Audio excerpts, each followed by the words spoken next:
सो hi guys, स्वागत है आज का आपके हमारी न्यू वीडियो में। आज हम चैप्टर 3 डिजी भारतम का हिंदी अनुवाद करेंगे, क्लास 8 संस्कृत का। जो इसकी पहली लाइन है अद्य संपूर्ण विश्व डिजिटल इंडिया इत्यस्य चर्चा शुरू होती। इसका मतलब होता है आज सारे संसार में डिजिटल इंडिया की चर्चा सुनी जा रही है।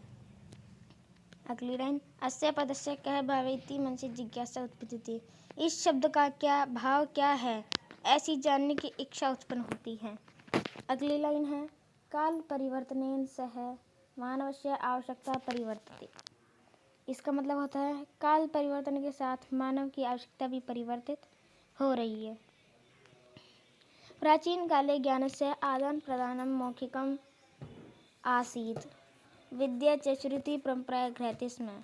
पुराने समय में ज्ञान का आदान प्रदान मौखिक था और विद्या श्रुति परंपरा से ग्रहण की जाती थी। फिर कुछ समय बाद तालपत्र और भोजपत्र का आविष्कार हुआ, तब इनके ऊपर लेखन कार्य आरंभ होने लगा। परिवर्तन काले करदस्य लेखन्या च आविष्कारेण सर्वेषां मनोगतां भावानां कर्गदोपरि लेखनम आरब्धम। परिवर्तन काल के साथ कागज का और लेखनी का आविष्कार से सभी मन में स्थित भावों को कागज के ऊपर लिखना आरंभ हुआ। हमारी कंप्लीट हो गए। अब हम आगे चलते हैं। टंकनस्य यंत्रस्य आविष्कारेण तु लिखिता सामग्री टंकिता सती बहुकालाय सुरक्षिता अतिष्ठत। छपाई के यंत्र के आविष्कार से अर्थात टाइपराइटर के आविष्कार के द्वारा लिखित सामग्री को टाइप करके कई समय तक सुरक्षित रखा जाने लगा। आगे है वैज्ञानिक प्रगति यात्रा पुनरपि अग्रे गता। वैज्ञानिक तकनीकी विधि की प्रगति यात्रा पुनः आगे चलती रही। अद्य सर्वाणि संगणक नाम के यंत्रेण साधितानि भवन्ति। आज सारे कार्य संगणक नाम के यंत्र से किए जाते हैं, अर्थात कंप्यूटर नामक यंत्र से किए जाते हैं। समाचार पत्राणि पुस्तकानि च कंप्यूटर माध्यमेन पठ्यन्ते लिख्यन्ते च। समाचार पत्र तथा पुस्तकें कंप्यूटर के माध्यम से पढ़ी अथवा लिखी जाती हैं। कर्गदोद्योगे वृक्षाणाम् उपयोगेन वृक्षा कत्यन्ते स्म, परं संगणकस्य अधिकाधिक प्रयोगेण वृक्षाणां कर्तने न्यूनता भविष्यति इति विश्वासः। कागज के उद्योग में वृक्षों का उपयोग होने से वृक्ष काटे जाते थे, परंतु कंप्यूटर के अधिक से अधिक प्रयोग करने से वृक्षों की कटाई कम होगी, ऐसा विश्वास है। अनेन पर्यावरण सुरक्षाया दिशिमान उपकारो भविष्यति।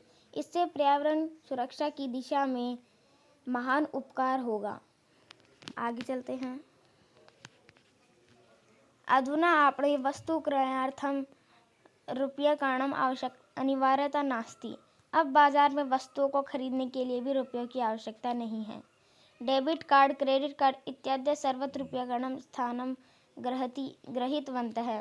डेबिट कार्ड तथा क्रेडिट कार्ड ने इन सभी स्थानों पर रुपयों का स्थान ले लिया है। वित्तकोशस्य बैंकस्य चापि सर्वाणि कार्याणि संगणक यंत्रेण सम्पाद्यन्ते। बैंक के सारे कार्य भी कंप्यूटर यंत्र से साधे जाते हैं। बहुविधा अनुप्रयोगा मुद्राहीन विनिमय सहायका सन्ति। अनेक प्रकार के अनुप्रयोग तथा ऐप से मुद्राहीन विनिमय हो सकता है, जो मुद्राहीन लेन देन में सहायक है। कुत्रापि यात्रा करणीया भवेत् रेलयान यात्रापत्रस्य वायुयान यात्रापत्रस्य अनिवार्यता अद्य नास्ति। कहीं भी यात्रा करनी हो, रेल टिकट, हवाई जहाज टिकट की आज अनिवार्यता नहीं है। अब आगे चलते हैं। सर्वाणि पत्राणि अस्माकं चलदूरभाषयंत्रे ईमेल स्थाने सुरक्षितानि भवन्ति, यानि सन्दर्श्य वयं स्वक्रयेण यात्राया आनंदं ग्रहीम। सभी पत्र हमारे मोबाइल फोन में ईमेल स्थान पर सुरक्षित होते हैं, जिन्हें दिखाकर हम सुगमता अर्थात आनंदपूर्ण अपनी यात्रा को अच्छे से ग्रहण कर सकते हैं।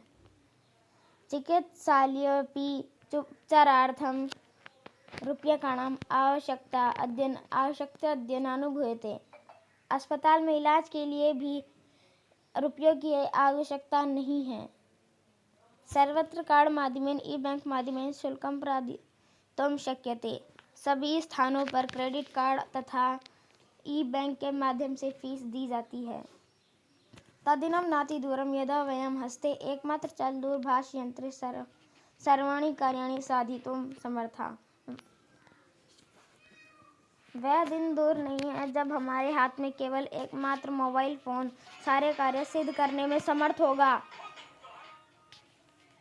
वस्त्रपुटके रूप्यकाणाम् आवश्यकता न भविष्यति। जेब में रुपयों की आवश्यकता भी नहीं होगी।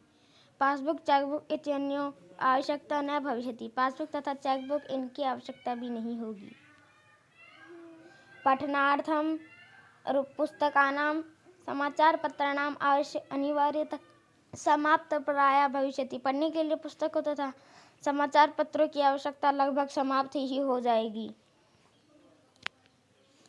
लेखनार्थं अभ्यासपुस्तिकाया कागदस्य वा नूतनज्ञानान्वेषणार्थं शब्दकोशस्यापि आवश्यकता न भविष्यति। लिखने के लिए अभ्यास पुस्तिका की अथवा कागज की तथा नए ज्ञान की खोज के लिए शब्दकोश अर्थात डिक्शनरी की आवश्यकता भी नहीं होगी।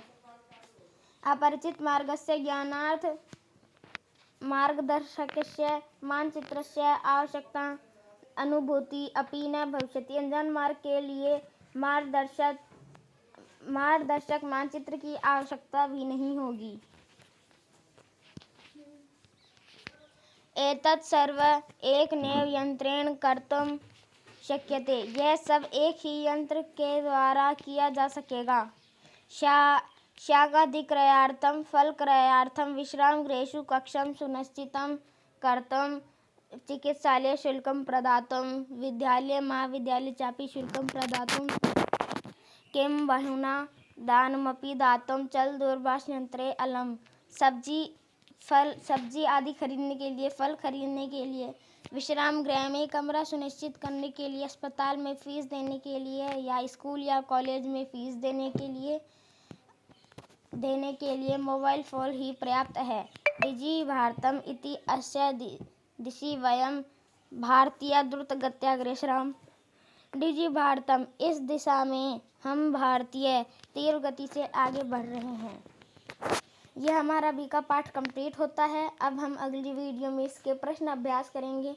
तो अगर गाइज आपने अभी तक हमारा चैनल सब्सक्राइब नहीं करा है तो कर लीजिए, बेल आइकन ऑन कर दीजिए जिससे हमारी आने वाली वीडियो आपके पास आती रहे। सो गाइज थैंक्स हमारी वीडियो वॉच करने के लिए। बाय।